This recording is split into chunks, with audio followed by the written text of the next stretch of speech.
जय श्री राम दोस्तों। मैं कल्याण भगत स्वागत करता हूं आपका अम्बे कल्याण चैनल पर। दोस्तों, आज की वीडियो में हम बात करेंगे कि अगर हमारे पितृ बंधन में है तो इसके क्या लक्षण होते हैं जिनसे हमें पता चले कि हमारे पितृ बंधन में है और उनको बंधन मुक्त कैसे किया जाए। तो दोस्तों, आज की वीडियो इसी विषय पर होने वाली है। अगर आप भी इस समस्या से गुजर रहे हैं तो आज की वीडियो में हम इसके उपाय पर चर्चा करेंगे। कई बार व्यक्ति को ऐसा महसूस होता है कि जैसे घर के पितृ को किसी ने बांध दिया है, और कई बार ओझा भगत तांत्रिक भी आपके पितरों को बंधन में बांध देते हैं। कई बार कोई व्यक्ति आपके ऊपर जब क्रिया करवाता है तो उस समय भी वह आपके पितरों को किसी तांत्रिक ओझा या भगत से बंधवा देता है, तो उसके द्वारा भी बांध दिए जाते हैं।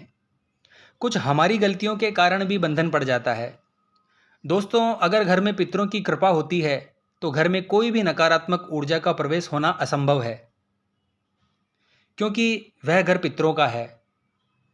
अगर पितृ बलवान है तब यह सुरक्षा हमारे पितृ हमको प्रदान करते हैं। और अगर हमारे पितृ किसी भी प्रकार के बंधन में हैं, अगर कोई तांत्रिक किसी व्यक्ति के ऊपर या परिवार के ऊपर कोई गलत कार्य करता है तो सबसे पहले वे घर के पितरों का बंधन करता है और कुल देवी देवता को वचनों में लिया जाता है। तो दोस्तों, फिर क्या होता है, जब पितृ हमारे बंधन में आ जाते हैं तो उसके बाद तांत्रिक के द्वारा जो क्रिया की जाती है वह हमारे परिवार पर या परिवार के किसी भी सदस्य पर हावी हो जाती है और हम जगह जगह जाते हैं, दिखाते हैं। कई बार कोई व्यक्ति कहता है कि पितृदोष है, कई बार कोई व्यक्ति कहता है कि पितृ आपके नाराज हैं, आपके कुल देवी देवता रुष्ट हैं। इस प्रकार की कई बातें आपको भगत तांत्रिक ओझा से जब आप बात करते हैं तो बताई जाती है। तो कई बार क्या होता है दोस्तों, हमें पता ही नहीं होता कि हमारे पितृ किसी के द्वारा बंधन में कर दिए गए हैं। तो सबसे बड़ी बात है दोस्तों, अगर आपके पितृ बंधन में हैं तो कुछ ऐसे संकेत आपको मिलेंगे जिससे आपको महसूस होगा कि आपके पितृ बंधन में है। पहला संकेत है दोस्तों, आपको अपने घर में एक अजीब सी दुर्गंध महसूस होगी, जैसे कोई मुर्दा जलता है। इस प्रकार की कोई दुर्गंध यानी अजीब सी स्मेल आपको अपने घर में आती है और आपको पता ही नहीं चलता कि यह स्मेल कहाँ से आ रही है, किस जगह से आ रही है। इसके अलावा दोस्तों, व्यक्ति के शरीर के ऊपर अलग अलग प्रकार की गांठें बन जाती है। घर से बीमारियां निकलने का नाम ही नहीं लेती है। कभी कोई सदस्य परिवार का बीमार हो जाता है तो कभी कोई सदस्य बीमार हो जाता है। उसके बाद आपको स्वप्न के माध्यम से पितरों का चिल्लाते हुए दिखाई देना, ऊंचाई से गिरते हुए दिखाई देना और कई बार बंधन में बंधे हुए दिखाई देना। घर का कोई पूर्वज आपको बंधन में दिखाई दे सकता है या कोई पितृ पूर्वज आपको सपने के माध्यम से रोते हुए दिखता है। कई बार आप जागृत अवस्था में होते हो तो आपको लगता है कि कहीं से रोने की आवाज़ आ रही है। तो इस प्रकार के संकेत अगर आपको मिलते हैं तो दोस्तों समझ जाइए आपके पितृ 100% बंधन में है। आपके घर में मांगलिक कार्य नहीं हो पा रहे हैं, परिवार में महिला के बार बार गर्भपात हो रहा है, संतान नहीं ठहर रही है, बच्चे तरक्की नहीं कर पा रहे हैं, घर में पति पत्नी के बीच में संबंध अच्छे नहीं रहते हैं।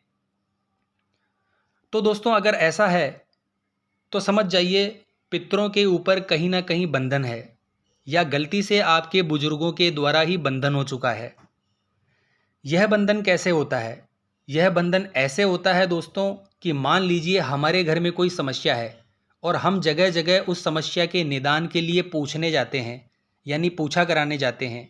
हमें ज्ञान ही नहीं होता और कुछ ओझा भगत या तांत्रिक ऐसे होते हैं जैसे आपके घर में कोई अकाल मृत्यु को प्राप्त हुआ है और आपके घर में कोई परेशानी चल रही होती है, या कई बार किसी के शरीर पर कोई चीज़ आ जाती है, तो आप अपनी गलती से ही ओझा भगत तांत्रिक के पास कुछ अच्छा करने के लिए जाते हैं और अनजाने में अपने पितरों का बंधन उनके द्वारा करवा लेते हैं और आपको पता ही नहीं चलता इस बात का।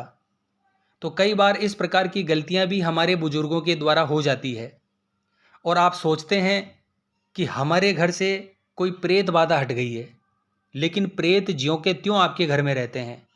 आपके घर में सुख शांति नहीं होती है, घर में क्लेश झगड़ा इस प्रकार की समस्याएं आपके घर में रहती है। कोई भी कार्य आपका सीधा नहीं होता है, आप किसी भी कार्य में सफल नहीं हो पाते हैं, विवाह संबंध में रुकावटें पैदा होती है, वंश आगे बढ़ने में समस्या आती है। तो यह सभी कारण है दोस्तों अगर ऐसा आपके जीवन में है, परिवार में है, तो मानकर चलिए आपके पितृ बंधन में है। तो दोस्तों, सबसे पहले हमें इनको बंधन मुक्त कराना जरूरी है और उनकी बंधन मुक्ति के लिए सही गुरु का सानिध्य हमारे पास होना चाहिए। हर अमावस्या और पूर्णिमा को, यानी जिस दिन हमारी अमावस्या या पूर्णिमा हो, उस दिन आपको 11 या 21 बार हनुमान चालीसा अपने पितरों के निमित्त हनुमान जी महाराज के सामने अवश्य करनी चाहिए। और हनुमान जी महाराज के सामने आपको 4 मुखी दीपक लगाना है और उस दिन आपको हनुमान जी के चरणों में थोड़ा सा सिंदूर अर्पण करना है और हनुमान जी से प्रार्थना करनी है कि हे पवन पुत्र, आप ही हैं जो किसी भी प्रकार के बंधनों में बंध नहीं सकते और हमारे पितृ पूर्वजों को आप बंधन मुक्त करवाइए। हे हनुमान जी महाराज, मैं आपका ये दिव्य पाठ आपके चरणों में समर्पित कर रहा हूँ। मेरे पितरों को बंधन से मुक्त कीजिए। और एक कच्चा सूत हनुमान जी के चरणों में आपको अर्पण करना है। हनुमान जी महाराज आपके पितरों को बंधन से मुक्त कराएंगे, क्योंकि कोई भी बंधन उनके ऊपर नहीं हो सकता और वह हर बंधन से मुक्त हैं। तो दोस्तों, जो हनुमान चालीसा का आसरा लेकर चलता है वह हर प्रकार से बंधन मुक्त हो जाता है। अगर आपके पितृ भी बंधन में है तो इस उपाय से आपके पितृ बंधन मुक्त हो जाएंगे। अब यह आपके ऊपर निर्भर करता है कि आप 11 अमावस्या करते हो या 21 अमावस्या करते हो, 11 या 21 पूर्णिमा करते हो। व्यक्ति को अमावस्या और पूर्णिमा दोनों ही नहीं छोड़नी है।